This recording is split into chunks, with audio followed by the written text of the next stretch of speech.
Hello, and welcome to another episode of the Living from Sunday to Sunday podcast. I am your host, Pastor B. My mission is to help you navigate this Christian life and to strengthen your walk with God 15 minutes at a time. So, thank you again for listening to today's episode. Take a moment and like this podcast, share it with your friends, and subscribe. Of course, you can also view this podcast online on YouTube as well. So, one of the, I think, biggest misunderstandings about walking with God is our responsibility to love God. And I think for me, love a was something that I felt in my heart, something that I said with my lips.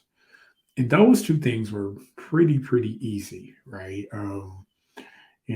Thinking about the love of God, I think a lot of times made me um, feel very emotional, right?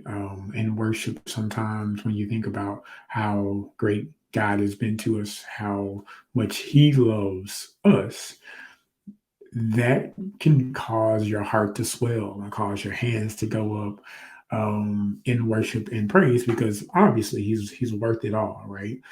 Um, but we're in a relationship with God.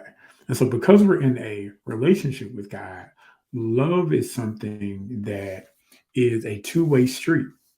It's something that there is a responsibility from my end to not just love with words, not just um, love based on my emotions, but there's something that I actually have to do.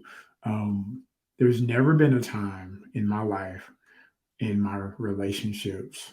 I've been married to my wife almost 18 years now, and I've always gotten in trouble when my lips didn't match my words. Um, because sometimes when we don't want to be held accountable um, to our actions, we want to say the right things. Um, but if we simply say the right things with no intentions of doing the right thing, we're simply hypocrites. We're trying to manipulate and gain favor from God um, in a way He didn't design. John 15 and 14, or 14 and 15, I'm sorry, John 14 and 15. Jesus gives a clear directive. He says, "If you love me, keep my commandments. If you love me, keep my commandments." And it's interesting that when you look at this particular verse, he's speaking to his disciples um, and he's trying to get them to understand that I really won't know how you genuinely feel about me by what you say, but it'll only be through your actions. So, how do we love God through our actions? What has He told you to do? Has He told you to spend time with Him in worship, to seek His face in prayer? Has He told you to get to know who He is by reading the Word? If He's told you to do that and we fail to do it, then the words of our lips that we raise to Him in praise, they're kind of hollow. Like they don't really have the oomph that we think they have because our obedience, again, is not wrapped up, or our love for God is not wrapped up in performative actions. One of the traps of church is, going to to the house of God with other believers and, you know, thinking that my worship in service, that my acts of kindness, that my attending a church service is equal to love. And it's not always the case. There were plenty of times that I served in church out of obligation and duty. It's the right thing to do, right? That's how I was taught. Going to church is the right thing to do. Um, and so whenever you do things for God out of obligation, then what you're really doing is you're really falling into the trap of equating um, a relationship with following rules and with doing acts. And so your heart is trying to obtain favor, like I mentioned earlier, in a way that God did not prescribe. We're trying to let God, um, we're trying to make him feel good about us. And but we're forsaking the things that really matter to him, and it's obedience. Now, of course, you know, sometimes we can fall into the trap of grace and mercy, meaning that whenever we fail God, or whenever we don't read the word, or whenever we don't pray, or whenever we don't worship him like we should, we don't receive instant um, judgment whenever we disobey. And that's the problem with um, trying to keep rules, is that when we fail to keep a rule, but there's no immediate consequence, then usually it doesn't matter that you broke the rule, right? If you're speeding and never get caught, it doesn't matter, right? Because you feel like you can do it at any time without um, feeling any shame or remorse. And that's when you're really off bad. You're really off bad whenever you commit a sin and it doesn't mean anything to you, right? Um, but I'm certain that everyone that's listening and everyone that's watching, that God is giving you clear instruction of what you need to do in order to um, grow, right? Because all relationships should grow. There should be a noticeable difference from day one of your relationship to day 18, year 18, year five, right? There should be markers of development.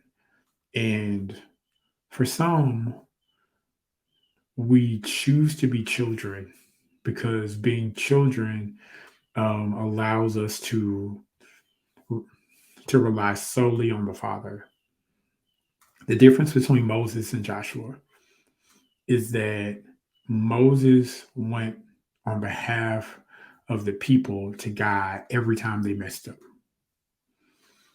And that was his role. That's what God had called him to do. He called him to deliver them from Egypt, and then to also to be their prophet and their intercessor, right?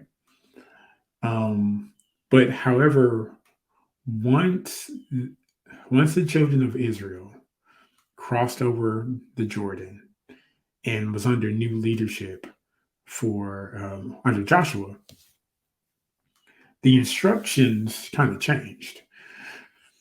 They were told, sanctify yourself, because in 3 days we are going to move. We are going to pursue the promise that God has promised us all of these years. You literally can see it across the river. So it's time now for us to mature. It's time for you to take the responsibility and sanctify yourself. Um, if you really love me, if you say that you're connected, if you say that I am your father, you can no longer just speak the words. It's time to um, do the deed, to sacrifice yourself, to lay aside the weight and the sin. It's time for you to do what you're supposed to do. God has carried and sustained us up to a certain point. At this point, He's asking us, if you love me, if your love is true, keep my commandments, like obey, like be serious about your relationship. Um, because I don't want the kind of love that tries to trick God into giving me stuff. And again, we don't do anything for a reward, right? We don't earn our way into God's favor. We are favored by God because God sacrificed his son for us and has given us every um, opportunity to receive every spiritual and natural blessing in this world. The only difference is these spiritual blessings, even some of these natural blessings, he's not just going to hand them to us because we have to be able to mature to the point to where we can manage them properly. Because in the kingdom, we don't get blessed for our personal gain. We are blessed to be a blessing. So if when God gives you $50 and you mismanage 50 as a child, he's not going to give you 5 million. He's not going to give you 500,000 because you have to learn how to manage the 50 first. And then once you learn how to manage the 50, then you can be trusted with more, right? Um, you know, you have the parable of the talents where um, the master gave these three servants three levels of talents based on what he knew they could handle. And the goal is not to be stuck at one your whole life. Be trusted with the one so you can graduate to the two. And then once you're faithful with the two, God will upgrade you to five. I think God has been wanting to bless his people with five levels of talent, five streams of income, um, five ways to bless others. But we've been poor managers of what he's given us, and we're stuck at one because we keep hiding our one gift, hiding our one talent, hiding the first level of blessing, and not doing something with it. We can't say that we love God and we don't obey him. We can't say that we love God and we're not willing to submit. We can't say that we love God and not be willing to do what he has instructed us to do because he's never going to give us any instruction to do and not supply us the power to do it. Tap into the Holy Spirit, subject your flesh to the will of God, crucify your flesh today. And even if it feels uncomfortable, let's obey God today. All right. It's time. It's past time. Let's get it done. All right, y'all. So thank you again for listening to today's episode. Of course, this episode can be found everywhere where podcasts are available. Please make sure that you like this podcast, share it with your family and friends. If you're on Spotify, um, there's a question asking, how did you like this episode? Please respond, and I will most certainly respond back. All right. Until next week, have a happy Tuesday or Thursday. I'm sorry. Have a happy Thursday. And we'll see you next week, guys. All right.